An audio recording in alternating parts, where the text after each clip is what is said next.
Welcome. Today, we're exploring a fascinating topic, understanding the human being as a blend of two realities.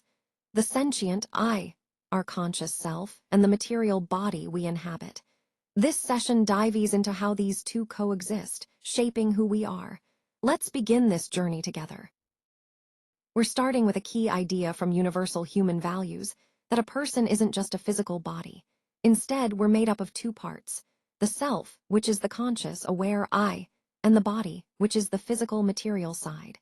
Knowing the difference between these two is crucial. It helps us find lasting happiness, make better choices, and live more peacefully with ourselves and others. This understanding sets the stage for everything we'll explore today. Let's explore what coexistence really means. It's when two different entities live together, each doing their own job but in harmony. Take a human being, for example. There's the self, the I, that's conscious, thinking, deciding, and feeling. Then there's the body, the physical part that moves and acts, guided by the self. So a person is really this balance, the sentient self and the material body, existing side by side, working as one. Let's explore the idea of the self, the I at the core of who we are. It's invisible, yet we sense it through what it does. The self is the conscious part of us, the one that thinks, understands, and desires.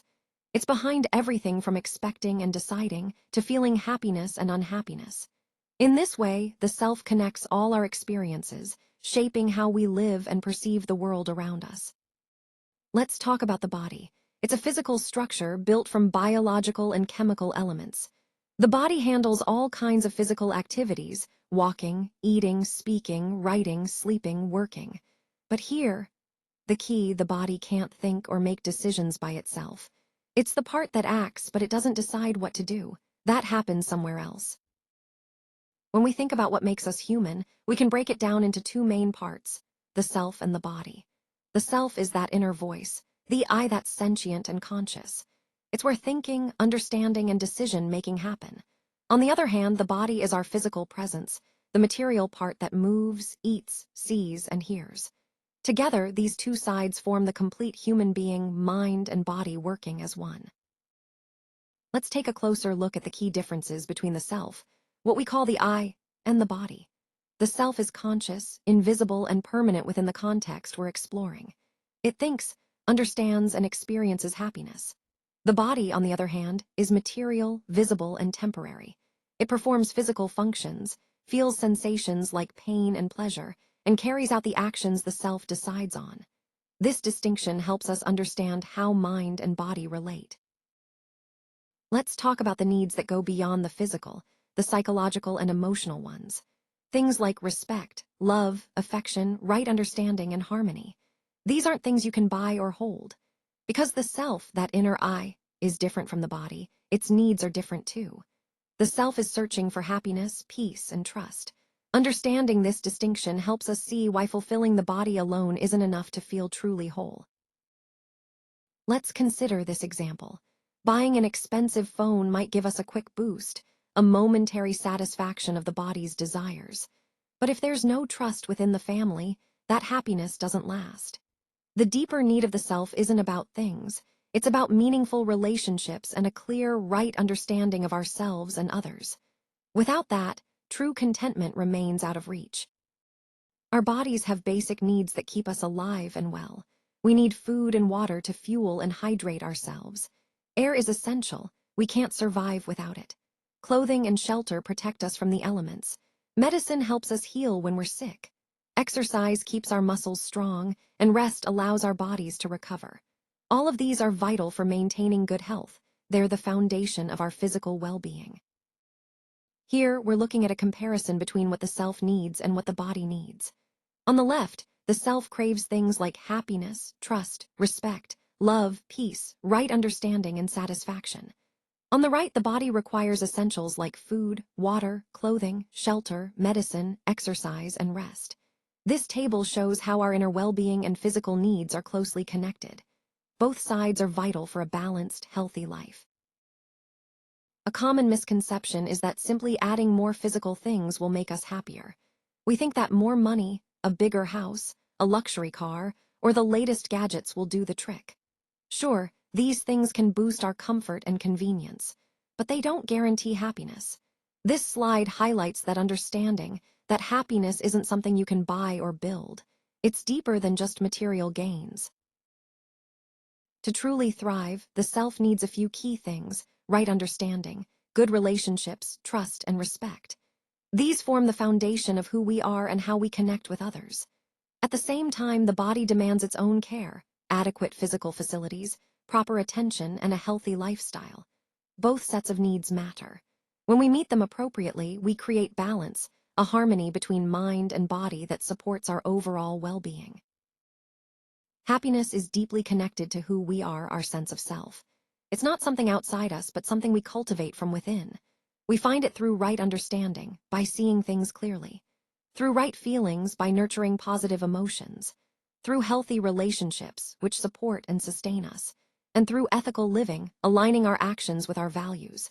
Happiness isn't a momentary spark, it's a continuous internal state that grows over time. It's closely linked to our physical well-being, too, showing how mind and body are truly connected. Physical facilities connect directly to our bodies, the basics that keep us going. Think food, shelter, transportation, clothing, and technology. These things provide comfort, convenience, and meet our immediate needs. But here's the catch: they don't bring lasting happiness. They're important, sure, but true fulfillment comes from deeper sources beyond just the physical. This slide sets the stage for understanding that distinction. Let's take a closer look at the difference between happiness and physical facility. Happiness is deeply connected to the self. It's internal, continuous, and comes from right understanding. It's unlimited in quality, meaning it can grow without bounds. Physical facility, on the other hand, relates to the body and external things. It's temporary, tied to material resources, and limited in quantity. This contrast helps us see why true happiness goes beyond just what we have or experience physically. We often think having a laptop, a smartphone, internet access, and a comfortable room is enough for a student to be happy. But that's not always the case. If a student lacks confidence or family support, they can still feel unhappy. This example reminds us that true happiness depends on what's inside the self, not just the things around us. It's a powerful insight about the deeper roots of well-being. One of the key ideas in understanding ultra-high vibration is seeing the body as an instrument. The self, that deeper sense of who we are, is the one in control. It directs the body, which then carries out the actions. So the body isn't just a machine on its own. It's a tool, an extension of the self, used to express and navigate the world. This perspective helps us connect more deeply with our actions and intentions. The self plays three key roles, and the first is being the doer. This means the self makes decisions about what actions to take. For example, when the self decides to study, the body responds by opening the book and reading. So, in this way, the self directs action. It's the driving force behind what we actually do. This role is fundamental to understanding how the self functions in our daily lives. Let's talk about the role of the self as the seer. When we experience something like seeing a flower, our eyes capture the image, and the brain processes it. But it's the self that steps in to recognize and understand what's happening. It says, "This is a beautiful flower." So, the self isn't just passive. It actively observes and makes sense of our experiences. That's why we call the self the seer. Here, we meet the enjoyer, the part of ourselves that actually feels happiness or unhappiness. Imagine two students who get the exact same marks. One feels satisfied, the other disappointed. Their bodies are identical in this moment, but their experience is completely different. That's because the self, the enjoyer, interprets the situation uniquely. It's not just what happens to us, but how we experience it that shapes our reality. Let's explore the relationship between the self and the body. It's a connection we often take for granted, yet it shapes how we experience the world. Our sense of self isn't just in our minds, it's deeply tied to our physical being. The body grounds us, informs our emotions, and influences how we express who we are. Understanding this link helps us see ourselves more fully, as integrated beings, not just separate mind and matter. Here we see two examples that show how the self and the body work together. In the first, the self makes a decision: I should exercise. Then the body follows through by running and working out. In the second, the self decides to help a friend. The body acts by speaking kindly and offering assistance. These examples highlight how our intentions translate into actions, a simple but powerful connection. Understanding ourselves and our bodies is more important than we often realize. It helps us tell the difference between true happiness and mere comfort. This clarity guides us to make better choices, steering clear of wants that don't really serve us. It supports our physical health, strengthens our relationships, and ultimately allows us to live in harmony with ourselves and the world around us. This is why knowing who we are, inside and out, matters so much. Let's clear up some common misconceptions that often trip us up. First, the idea that the body can make decisions it can't. Decisions come from the self, while the body simply carries them out. Then, there's the belief that we are only our bodies. In truth, we're a combination of the self and the body together. And finally, many think money alone brings happiness.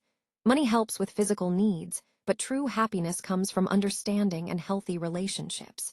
These distinctions matter. When we truly grasp the connection between the self and the body, everything changes.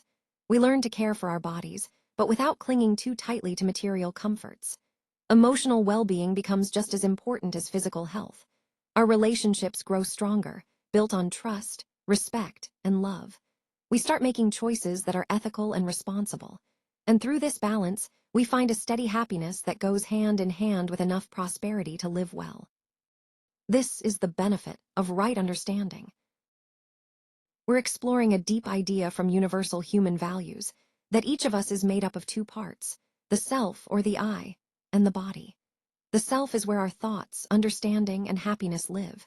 The body is the tool that carries out physical actions. True harmony happens when the self is balanced within itself and also in sync with the body.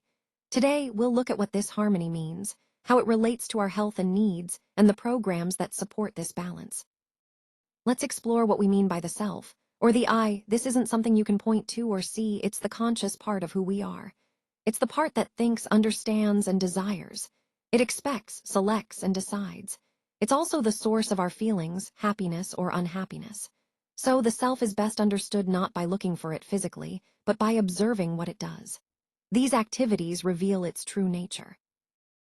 Let's explore the nature of the self. What makes it unique? The self is conscious, meaning it's aware. It's sentient, so it can experience. But it's invisible and it flows continuously without interruption. It makes decisions independently, separate from the body. Unlike the body, it doesn't need food or clothing.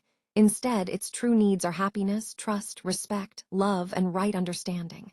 These qualities define the self, the I that we truly are. Let's explore the activities of the self, starting with desiring. The self is always wanting something, learning, respect, success. Then comes thinking, where the self weighs different possibilities. Should I study now or later? Finally, expecting, the self holds certain hopes, like friends trusting us or parents appreciating us. These three activities, desiring, thinking, and expecting, shape much of how we experience ourselves and the world around us. Here, we see how the self moves through different stages of awareness and action. First, understanding. It helps us tell right from wrong. For example, honesty builds trust. Then comes selecting. After we understand, we choose what to do. Finally, tasting or experiencing. The self feels the results, like happiness or dissatisfaction. So, choosing to help a classmate instead of ignoring them is a clear example of this process in action.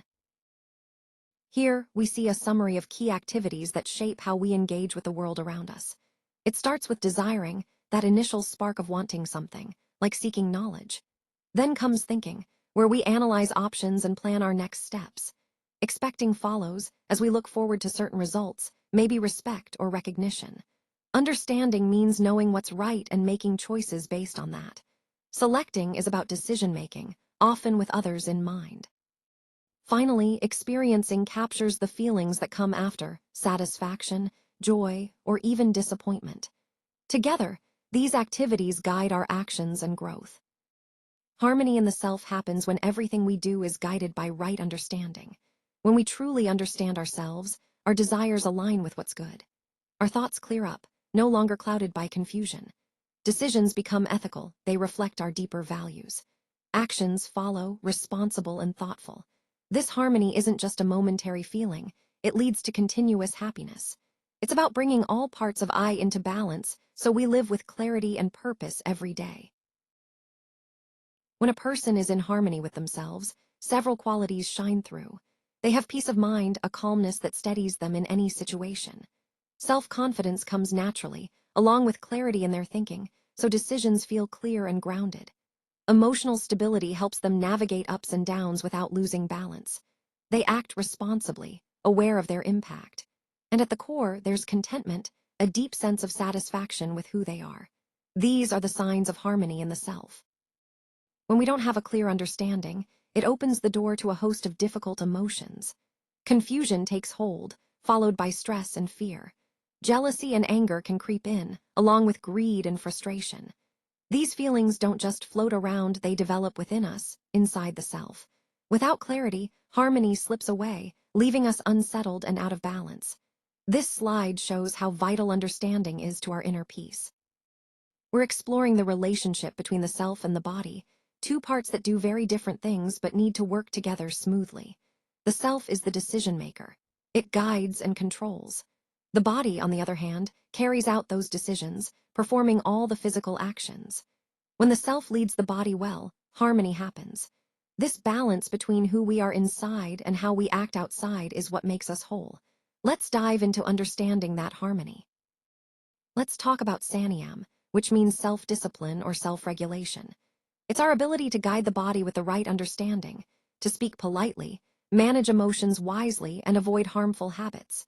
Saniyam helps us maintain discipline, steer clear of addiction, improve our health, boost concentration, and build strong character. Simple examples include choosing healthy food over junk, sleeping on time, and exercising regularly. It's about making conscious choices that keep us balanced and focused.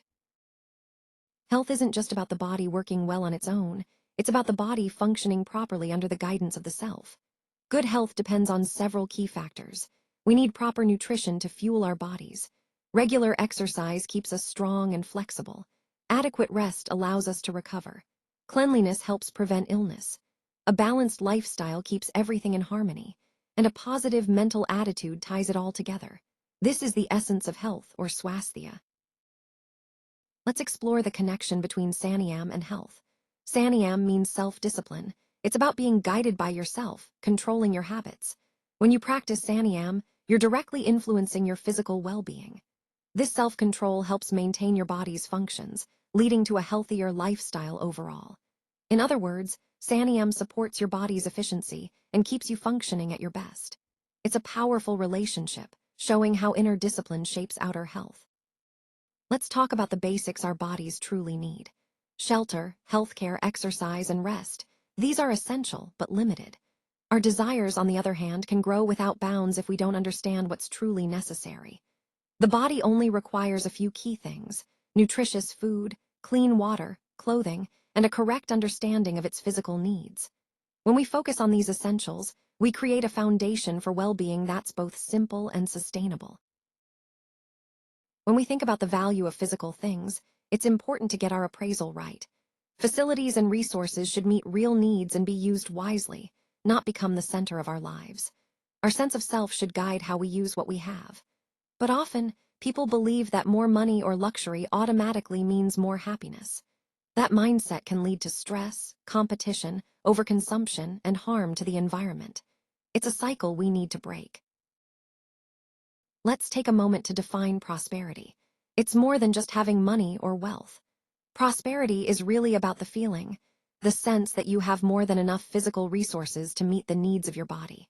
It's a deeper, more personal experience of sufficiency and well-being. So, when we talk about prosperity, we're focusing on what it means to truly have enough to live comfortably and fully. A prosperous person knows contentment, feeling satisfied with what they have, not constantly chasing more. They use resources wisely, making sure nothing goes to waste. They avoid hoarding or unnecessary accumulation, understanding that true wealth isn't about excess. Sharing with others is part of their mindset, spreading abundance instead of holding it tight. Above all, they live sustainably, balancing their needs with the health of the world around them. These are the key traits that define real prosperity. Let's take a closer look at the difference between wealth and prosperity. Wealth is all about the amount of money you have. It can grow without limit, and it's an external measure. Prosperity, on the other hand, is more about feeling sufficient, meeting your genuine needs and finding balance. It's an internal feeling. Wealth alone might not bring happiness, but prosperity supports a balanced, fulfilling life. Understanding this difference helps us focus on what truly matters. Here's a simple example that challenges how we usually think about success. Person A makes a lot of money, but is always anxious about making more.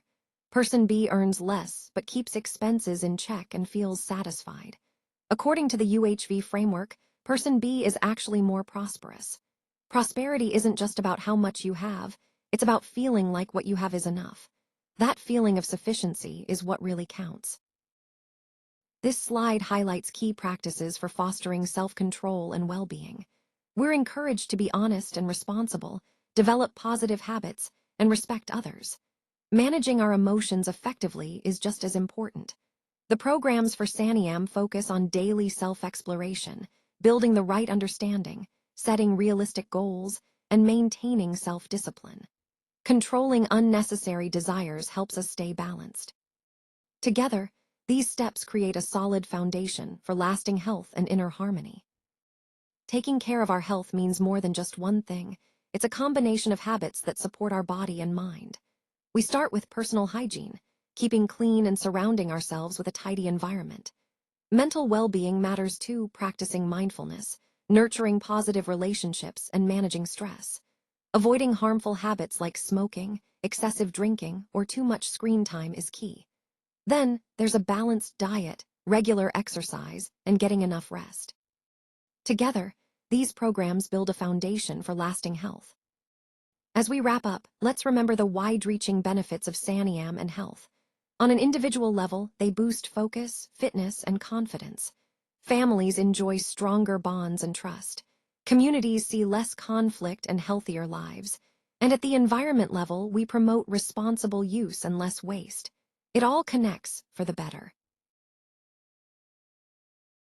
For more videos, please like, share and subscribe my channel. Thank you.